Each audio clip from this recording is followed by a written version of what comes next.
Hello and welcome to our reviews. Today we're reviewing the Marvel Legends Green Goblin series Ultimate Beetle.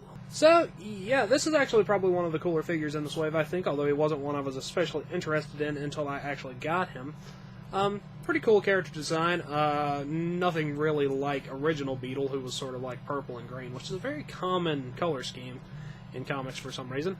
And, he had like big weird fingers and stuff, but Ultimate Beetle probably looks cooler, I think. And yeah, let's just go ahead and zoom in for the articulation, sculpt, height details, all those sorts of things. Alright, starting off with a quick little size comparison.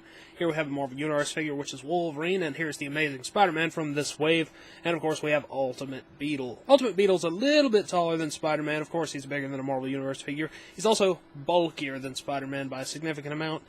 Of course he is sort of a robot-y, armor, suity kind of person, so that makes sense. Well, let's get the other two out of here and just look at Beetle. Alright, moving on to our 360 spin. Here you can see we have Beetle. He is mostly silver and red. He has lots of little spheres and bumps and things sculpted into him in the silver parts, and some line work and things like that in the red. He is probably the best sculpted figure in this wave, or at least he has the most intricate sculpt work. The painting, unfortunately, is not particularly impressive. It's got a nice silver paint to it, but the red's very flat.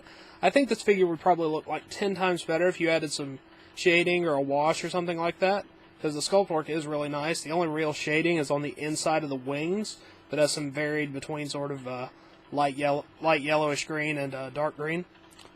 He also has some yellow on the little things on his wrists. I don't know much about Beetle. I assume there's some sort of blasters or something like that. And that's pretty much it. He looks really cool, though. He is one of the cooler looking figures in this wave, and yeah. Overall, that's pretty much it. Let's go ahead and zoom in on the head sculpt really quick.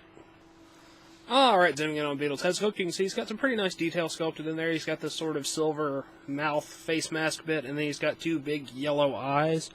He's got these big sort of antenna horn-like things that come out of the top of his head. Mostly silver on the face, and then the rest of the head is red. I think it's sculpted very well, but like I said about the rest of the figure, probably use like a wash or something like that. Anyway, let's zoom out and look at some articulation. Articulation-wise, Beetle is perfectly acceptable. Head's on a ball peg and a disc, so that'll go all the way back. Good for flying poses. All the way down. Tilts a little bit, rotates. Ball joint shoulders, in and out, forward and back. Bicep cut. Double joint elbows. Hinge and cut in the wrist. He has an abdominal joint which goes pretty far forward, but it doesn't go back at all, and it's not just because of this, because this will come off, and it still just isn't meant to go back any further. Waist cut, ball joint hips, in and out, forward and back.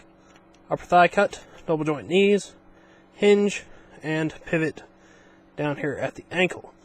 So, yeah, pretty much average sort of articulation, perfectly acceptable. You can get him into plenty of poses, including really nice flying poses. Beetle doesn't come with any accessories other than his little wing pack here, which you've already pretty much looked at. So we'll go ahead and look at his piece of Green Goblin. Alright, here is Green Goblin's left leg. It has a socket up here which will attach to a ball joint if you have the whole figure, double joint knees, hinge, and pivot down here at the ankle. I've already reviewed all of Green Goblin, so you can find that on my channel if you so desire. That about wraps it up for Beetle's accessories and Green Goblin pieces and all those sorts of things, so let's move on to the packaging. Packaging-wise, Beetle comes in the new standard for Marvel Legends packaging. Marvel Spider-Man, big window there. Marvel Legends, Deadliest Foes. On the back, you can see Beetle and his variant, which is going to be Boomerang. The other figures in this wave and their variants are Carnage and Toxin, Electro, Amazing Spider-Man, Spider-Girl, and Black Cat, Beetle and Boomerang, and Superior Spider-Man, as well as the Build-A-Figure Green Goblin. I have the entire first release series, and have reviews up of everything except for Black Cat and Electro at the moment. I'll be reviewing those whenever I get around to them. So you can go on my channel and look those if you so desire. As I have been saying, these are good for in or out of package display. So yeah, Ultimate Beetle. Alright, that about wraps it up for Beetle, so until next time, goodbye! Hello, you've just watched one of my videos. Feel free to like, comment, and subscribe if you enjoyed my videos. If you didn't, run away and never return. Also, feel free to check out my other channels, Venom Raptor for all my variety gaming content, and VR Reviews for reviews of various action figures and collectibles. Thank you, and goodbye.